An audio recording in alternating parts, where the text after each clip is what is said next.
Hey everyone, how is everybody? If you were watching last week, I promised more content on Indrid Cold this week on Friday Night Frights. We're going to try and be consistent with Friday Night Frights every Friday night at 9 p.m. So we hope you'll all subscribe, like, and listen to our channel. My name is Taunia Derenberger, and my dad's the one who had the initial encounter with Indrid Cold. But I've had some subsequent encounters, which I'll get into at later dates. For right now, I'm just going to give you kind of an introduction of the show. We're going to have not only information about Indrid Cold on, but we're also going to be touching base on other things like Loch Ness Monster, Bigfoot, sandhill cranes, and the like. So it's going to be interesting. I've got a lot of research to do. Better keep me busy since obviously I'm in the hospital still. That's because if you were watching last week, I told everybody that some homeless people broke into my house. And I found out it was homeless people. Broke into my house and trashed my house and did drugs upstairs in the basement, in the bedrooms. And I have absolutely nothing left. No, they trashed my house so much. They ruined my family pictures, my books that I had, all my papers, my dad's papers, which I'm trying to get copies of now.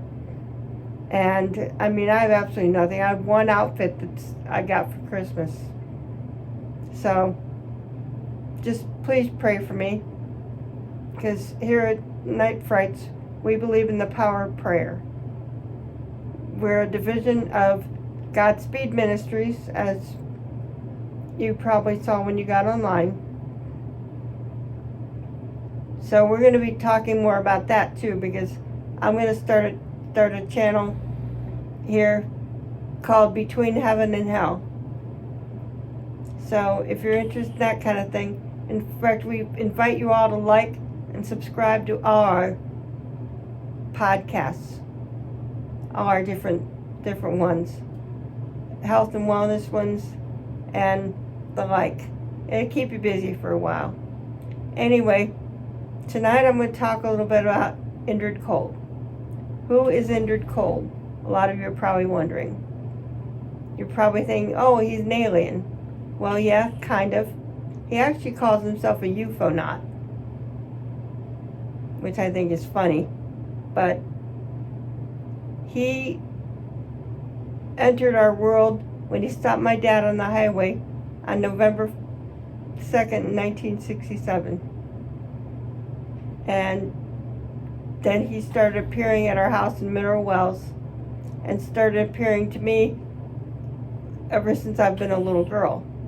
We'd drive down the highway and I'd point up and say, "Look, Daddy, there's Indrid's ship." And sure enough, it would be him.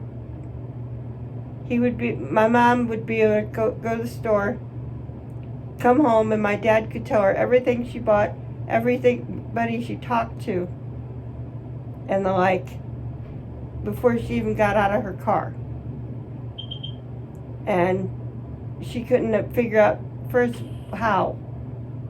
But when he came home that night, he was as white as a sheet. I never saw my dad so pale. I thought he was sick. He went straight into the kitchen. Usually he says hello to me and jump ropes or plays a game. He went straight into the kitchen, sat down at the kitchen table, and started talking to my mom about a craft that he never called it a UFO. It was a craft that stopped him on the highway. She was afraid he'd scare us, so she told him to be quiet while she shuffled us up to our rooms. And me being the curious one, I never stayed in my room. I always snuck back downstairs, a little hiding space right next to the kitchen nobody knew I could fit into. But I was just small enough that I could, at 4 years old, that I could fit into this little cubby hole and listen to my dad talk about the man that stopped him on the highway. In fact, I don't think my dad even ever called Indrid an alien. I don't remember him ever calling Indrid an alien, because He said he looked just like us, except he was very dark tanned. Kind of like, in later years, my dad even said he was kind of like a young George Hamilton. Everybody knows how tanned and slim and things that George Hamilton is. So he was a young George Hamilton. And these days, while he is getting a little paler and a little whiter in the hair, I think he's still a very handsome man, because he does come and see me on holidays. Now, he didn't come see me this Christmas, and he probably won't be here tomorrow night like he usually is on New Year's Eve, because my room is too busy these days. So I do still get telepathic messages from him, though. So he's already told me Happy New Year, and told me to tell you all you Happy New Year. He does see some of these videos every once in a while. But, so he comes to see me every holiday. The boys come to see me on Mother's Day, although they have a mother, but they know that my children really don't come by to see me. So they come by to see me on Mother's Day. You can keep going. So it's really interesting. It's a lot of fun. It was really great being able to watch the boys grow up. They were young kids, just a little older than me. When we first met, we slid down the stairs on boxes, and I got in trouble. You know you're really in trouble when you hear your mom call you by 3 names. Taunia, Dineen, Derenberger, what are you doing? She'd say very sternly. She never yelled, because she was afraid it would scare them. So she never did yell. She just talked sternly to me. So we took the boxes outside and got all muddy. Mom didn't like that too much either, but she didn't want us sliding downstairs and getting hurt. So we went out back and slid down the hill. And then we went inside, cleaned up. My brother was about their age, so we borrowed some of his old clothes for them to change into. Even Mystique, Demo Hassan's daughter, got to wear my brother's old clothes, because nothing I had would fit her. But it's been a lot of fun, and we still laugh about my bringing out the toy guns, because on their planet they have no wars. It's a peaceful planet. They never got to even play with toy guns, so they didn't know if they were real. It's like, no, my dad's not going to let me handle a real gun.